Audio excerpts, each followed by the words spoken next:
Okay? Dito natin lalagay yung virtual hard drive. Okay? Execute nyo na to. Execute nyo na.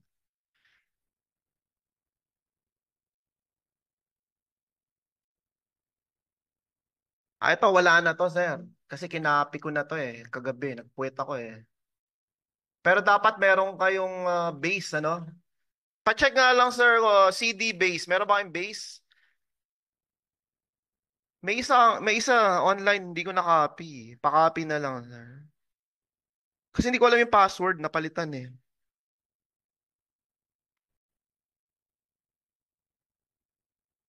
Please make sure meron kayong base. So, ito yung parent, yung operating system. A-attach lang tayo. Gagawa tayo ng child. Oh, yung base, Nexus Master.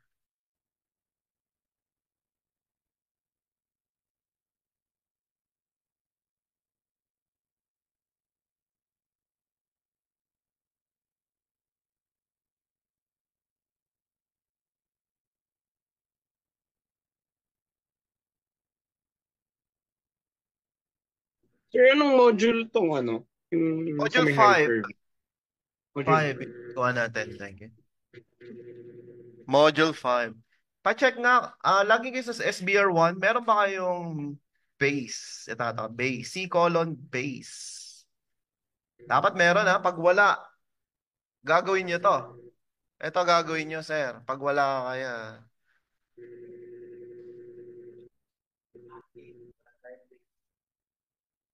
Hindi, meron. Ay, saan mo na-copy? Hindi ko pala nasabi, base pala.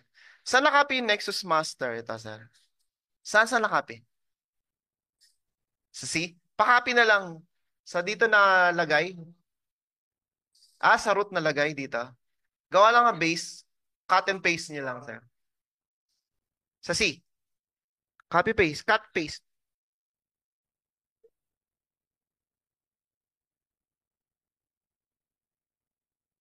So, ganun mo lang. Cut mo lang. Cut. Eh, bakit base pangalan? Tapos rename nyo Nexus Master dapat, ha?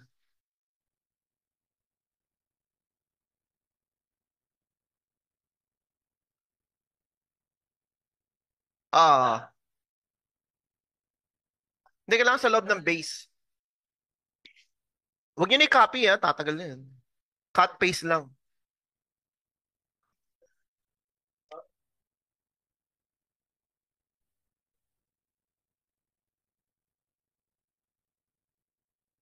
Wala. Copy paste nyo lang. Cut paste, cut paste. Mamaya pa tayo mag-script. So, sa Zoom, meron dyan isa hindi nakaka-copy. Please, paki-copy. Paki-check na lang, ha? Sa drive C nyo. We're talking about server 1. Server 1, sir. T colon base. Paki-check nga kung may sinong wala. Sa parent OS natin ta.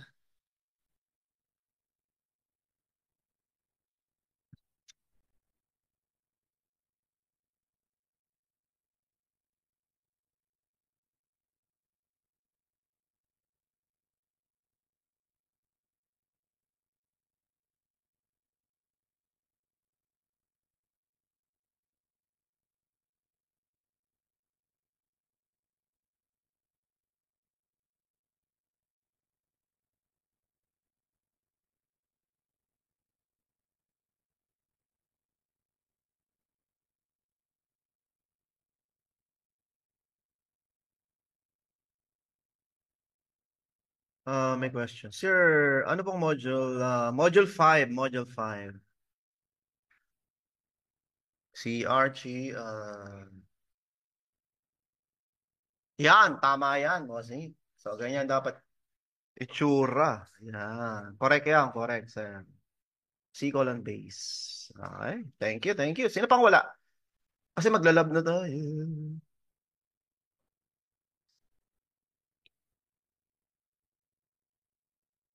Okay, ready na ba lahat? Ready na?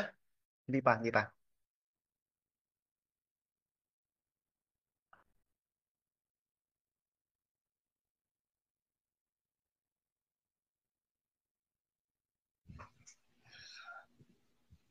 Sa server 1, di ba yung ano? Itong Ano yun, sir? Bossing, ano yun, boss? Ano yung question, sir? May, may tanong. Ah, walang question, walang. Hello sir, hello. Yeah, go ahead, sir. Yung installation ng Hyper-V sa server 1, di ba? Yes, sir. Server 1. So, ito yung Hmm, instruction. hindi siya. Ayan, Task 1, shutdown ADM. Pinatay ko na ADM nyo. Tapos, increase yung sa SBR1, sir. In-increase ko na Increase na. rin yan. 5 gig Yes. na yan. Pansin nyo? Tapos, Yes. run nyo lang to sa PowerShell. Press nyo lang to. Ganyan, ayan. Ba't nag-install ulit? Yan, mag-install lang yan. Ano ako, magre-restart to.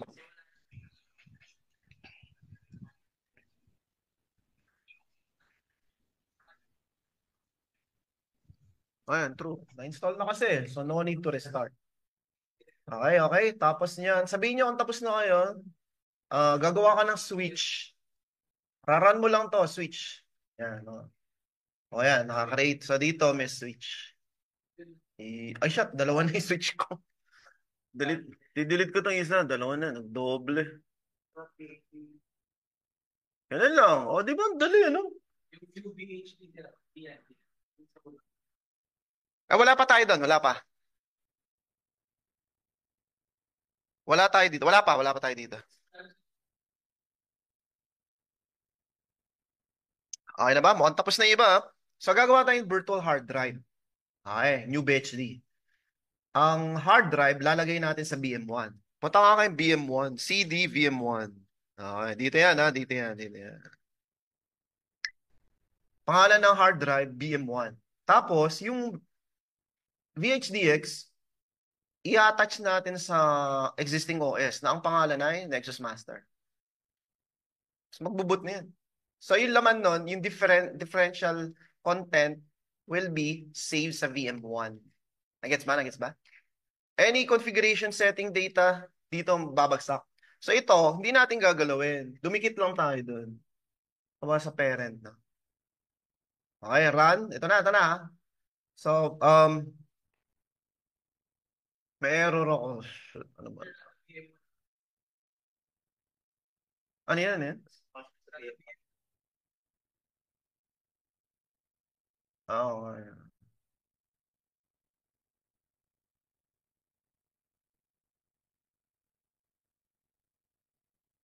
Hindi, bigyan mo naman talaga.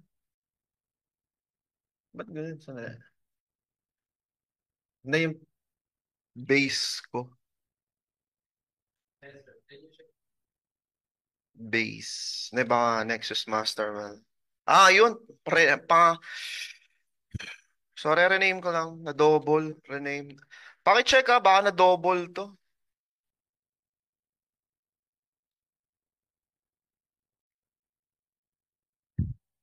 Hindi yung file name. Mali yung file name. VHDX. Yeah. Ayan naman to. Pag ayaw, tirahin natin dito sa base. Yan. Post view. Yan. Ayun na. Mali, di ba? Mali. Tanggalin ko lang itong na-double ako. Ayan. Ay! Tapos, actually, kahit sa may run to, okay lang. Ayan. Tena, one na. Meaning, when I highlight and run specific line number, ganun lang siya. Okay. No need to cut paste. So, initially, meron siyang 4 kilobytes. So, ang hard drive natin, 4 kilobytes. Ang liit, ano? So, punta ka dito sa VM1. Ito yung hard drive mo, pare. Tingnan mo. Megabytes pala. 4 megabyte lang. Wala laman. So, any changes will be saved dito. So, mag-expand to. Kaya tawag dito, dynamically expanding. Okay na. So, may hard drive, minap, pero wala pang virtual machine. Tingnan nyo to, ha. So, ito, dito lalabas yung virtual machine. Abangan ninyo. Dito yung checkpoints. Dito yung boot up sequence. Okay. So, highlight all. Ano ginagawa nito? So ito, magkikreate ng isang virtual machine. Ang pangalan ay VM1. And then it will start with 2 gigabyte. And then babasahin niya yung hard drive. Tapos ko-connect sa switch na Contoso. Okay? Then, mag-a-assign siya na he will assign to a CPU and 2 gig dynamically expanding. Ano yung dynamic? Ano ba ibig sabihin? Pag boot up mo, hindi ka persistent na 2 gigabyte. If there's no application running, bababa yung memory mo. Okay? Let's say, Active Directory, 500 megabyte lang. 500 megabyte lang siya. Pwede mo pa share yung memory. And then start the virtual machine. Automated na to. Tingnan nyo ha, mabilis lang to. Run selection. Lalabas dito yan. Ayun no, tapos. Check nyo yung CPU. Dalawa kagad ang CPU. Oh, pwede yung dagdagan, whatever. Okay, 2 gigabyte. Running na, running na. Tingnan nyo, tol. Connect nyo na, nagbo-boot na yan. Oh, ang bilis. So, ang ganda lang tayo. Tapos na, iwanan na natin to. Kasi ang tagal niyan, kalahating oras to.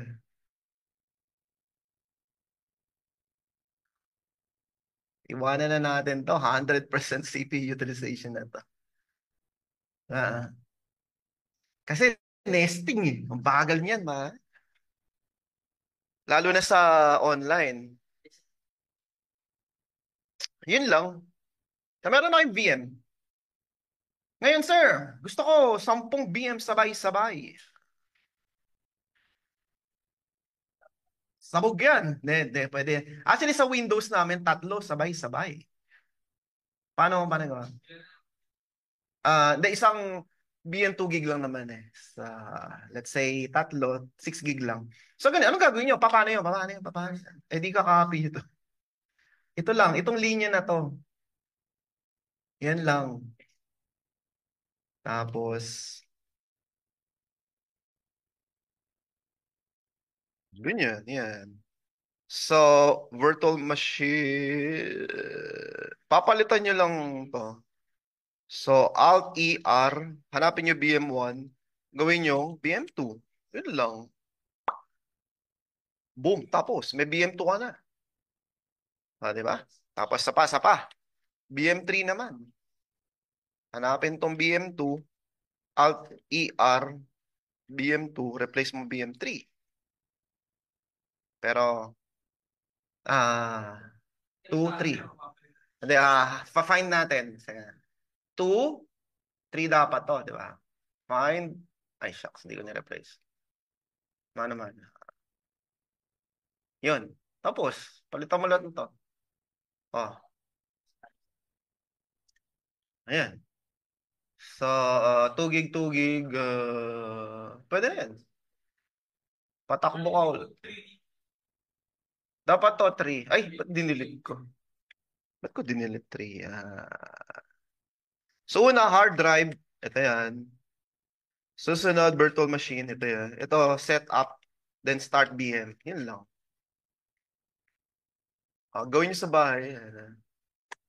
Sabog eh. So, di na. Tagal nito eh. May gusto lang akong pakita sa inyo. Ay, tapos na ako. Bilis na. Hindi ko na-expect. Hindi, sa online, mabagal yan. Tuloy natin. Hindi ko makita yung baba. Kailangan high-res yung monitor dito eh. Hindi ko makita eh.